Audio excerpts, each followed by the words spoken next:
Friends, இன்னைக்கு நம்ம சேனல்ல பார்க்க போறது ஒரு vlog வீடியோ. மார்னிங் பார்த்தீங்க அப்படின்னா 6:47 ஆச்சு. பிஃபோரா நான் போய் ப்ரஷ் பண்ணிட்டு என்னோட ஒர்க் எல்லாம் முடிச்சுட்டு வந்து தான் நான் குக் பண்ண ஆரம்பிப்பேன். இது பார்த்தீங்கன்னா ஓவர் நைட், அதாவது முதல் நாள் ஊற வச்ச கொண்டக்கடலை. கரெக்டாக 7 o'clock ஆகுது.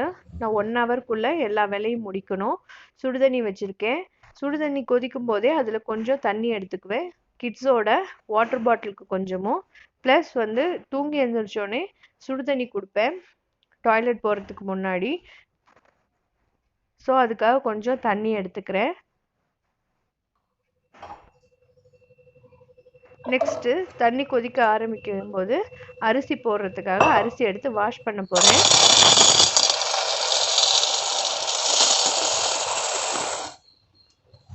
இதை இப்போ உள்ளே போட்டுடலாம்.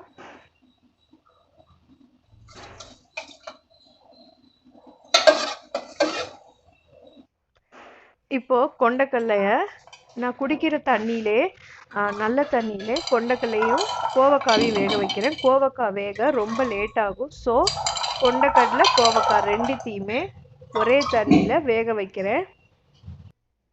கோவக்காவை நீல வாக்கில் நறுக்கி வச்சிருக்கேன்.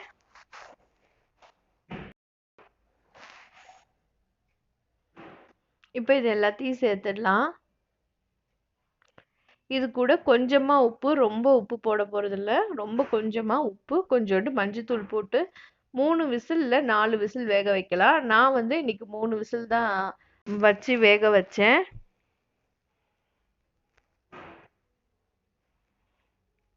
ரைஸை வந்து வேற அடுப்புக்கு மாற்றிட்டேன்.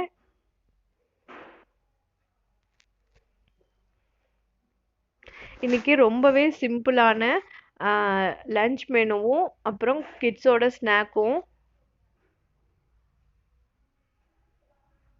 பசங்க வந்துட்டு ஃப்ரூட்ஸ் ரொம்ப கோல்டாக இருக்கிறதுனால நான் ஃப்ரூட்ஸ் கொடுக்கறதில்ல. ஸோ பிஸ்கெட்டு, சத்து உருண்டை, சத்து மாவு உருண்டை, அப்புறம் வந்து நட்ஸ் அந்த மாதிரி தான் கொடுத்துருக்கேன். இப்போ வெயிட் வால்வ் போட்டுடலாம். இதுக்கு இப்போ ஒரு மசாலா ரெடி பண்ண போகிறோம். உங்கள் காரத்துக்கு ஏற்ற மாதிரி காஞ்ச மிளகாய் எடுத்துக்கோங்க. அது கூட கொஞ்சம் தேங்காய் போட்டுக்குங்க. சீரகம் கொஞ்சம், பெருஞ்சீரகம் கொஞ்சம் சேர்த்துக்குங்க. இன்னொரு அடுப்பில் கொண்டக்கடலை வெந்துருச்சு இல்லையா, அந்த அடுப்பில் இப்போ நான் இட்லி ஊற்றி வேக வைக்க போகிறேன்.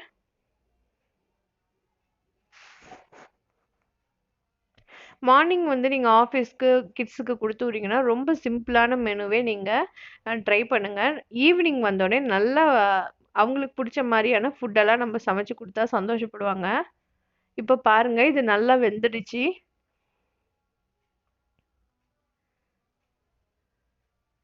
இப்போ தண்ணி இல்லாமல் வேற ஒரு கிண்ணத்தில் எடுத்து வச்சிடலாம். இது வந்து ரொம்பவே நல்ல தண்ணி. காய் வேக வச்சுருக்கோம், ப்ளஸ் வந்து கொண்டக்கடலை வேக வச்சுருக்கோம். இதிலே நான் பருப்பையும் வேக வைக்க போகிறேன். கீழே ஊற்ற போகிறதில்ல. அதுக்காக தான் நான் வந்து குடிக்கிற தண்ணியிலே இதை வேக வச்சது. பருப்பையும் வாஷ் பண்ணி வச்சுருக்கேன். இப்போ அது கூட இதை வந்து பருப்பை இது கூட சேர்த்துடுவோம்.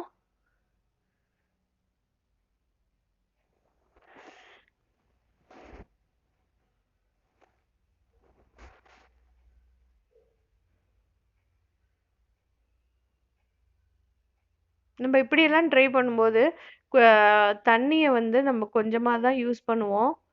ப்ளஸ் வந்து நல்ல காய்கறி அந்த இது வந்து ரொம்பவே நல்ல தண்ணி.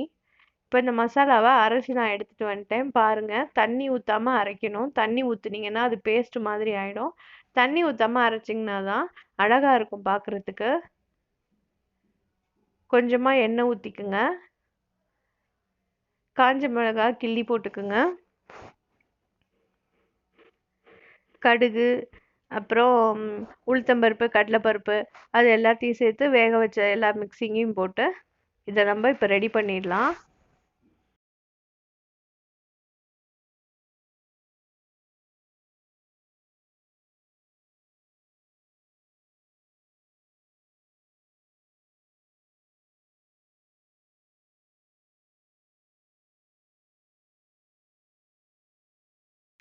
இது வந்து பெங்களூர்ல பண்ற ஒரு ரெசிபி ரொம்ப ரொம்ப சூப்பரா இருக்கும். இந்த ரெசிபி பத்தின ஃபுல் லிங்க் உங்களுக்கு வேணும் அப்படின்னா, நான் டிஸ்கிரிப்ஷன் பாக்ஸ்ல குடுத்துர்றேன். அதுல வந்து செக் பண்ணிக்கோங்க.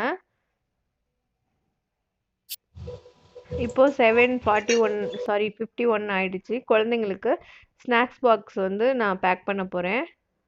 இது வந்து சத்து மாவு உருண்டை அப்படின்னு சொல்லிட்டு கடையில விக்குது. மில்லட்ஸ்லயும் வருது, பிளஸ் சத்து மாவுலயும் வருது.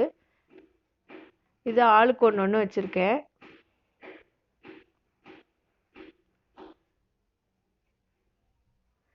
எனக்கு பிஸ்கெட் குடு, பிஸ்கெட் குடு. என் ஃப்ரெண்ட்ஸ் எல்லாம் எடுத்துட்டு வராங்கன்னு கேக்குறாங்க. அதுக்காக நான் 3 பிஸ்கெட்ட இப்படி உடைச்சு போட்டிருக்கேன். அப்பதான் நிறைய இருக்குன்னு என் பொண்ணை ஏமாத்தலாம். அதுக்கு தான். அது போக கொஞ்சமா பாதாம், உலர் திராட்சை, அப்புறம் கொஞ்சம் பிஸ்தா. இது இதுதான் இன்னைக்கு அவங்களோட ஸ்நாக்ஸு.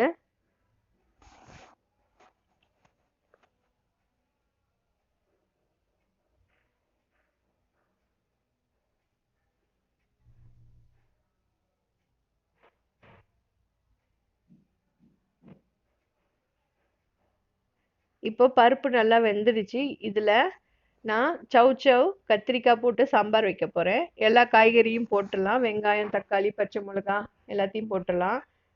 நம்மளோட தொட்டுக்கையும் ரெடி ஆயிடுச்சு. இதுல கருவேப்பிலை கொஞ்சமா போட்டு இதை இப்ப இறக்கிடலாம். இந்த ரெசிபி ரொம்ப ரொம்ப சூப்பரா இருக்கும். சாம்பார் சாதம், ரசம் சாதம் எல்லாத்துக்கும் அவ்வளோ டேஸ்டா இருக்கும். டிஃப்ரெண்டா இருக்கும். நீங்க ட்ரை பண்ணி பாருங்க.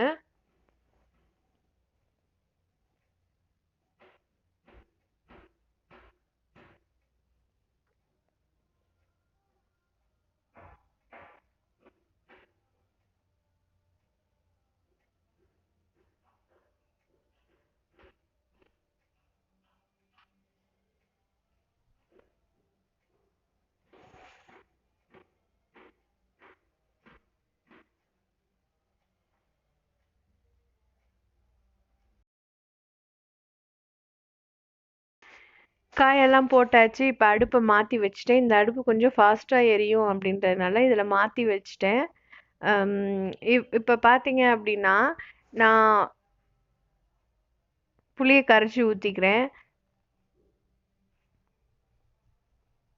ஒரு விசில் வேக வச்சாலே போதும். காயெல்லாம் வெந்துரும். ஏன்னா நான் இன்னைக்கு போட்ட காய் எல்லாமே ஒரு விசில்ல வேகக்கூடிய காய் தான். ஒரு விசில் போதும்.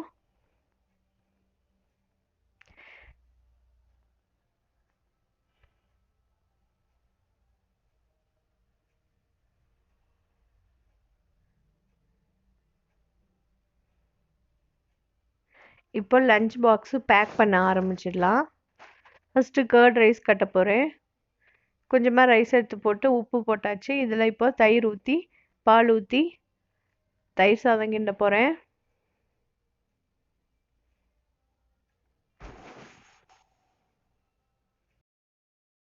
நான் அமேசான்ல ஒரு வெசல் வாஷ் பண்றதுக்கு ஒரு கிளவுஸ் வாங்கியிருக்கேன். பாருங்க, இந்த பிக்சர் இதுல போஸ்ட் பண்ணியிருக்கேன். இப்போ வின்டர் சீசன் ஆரம்பிச்சிருச்சு. இதை போட்டுட்டு வாஷ் பண்ணலான்னு வாங்கியிருக்கேன். சாம்பார் அடுப்புல கொதிச்சுட்டே இருந்துச்சு. ப்ளஸ் வந்து கடுகு, மிளகாய், கருவேப்பிலை, பெருங்காயம் எல்லாம் தாளிச்சு சாம்பார்லையும் கொட்டியாச்சு. தயிர் சாதம் கட்டினதுக்கு அப்புறமா சாம்பார் கொதிச்சுட்டே இருக்குன்றதுனால நான் டைரக்டா அங்கேயே எடுத்து சாதம் கிளறிட்டேன். பாத்தீங்க அப்படின்னா ரொம்ப ரொம்ப சிம்பிளான lunch menu with kids lunch box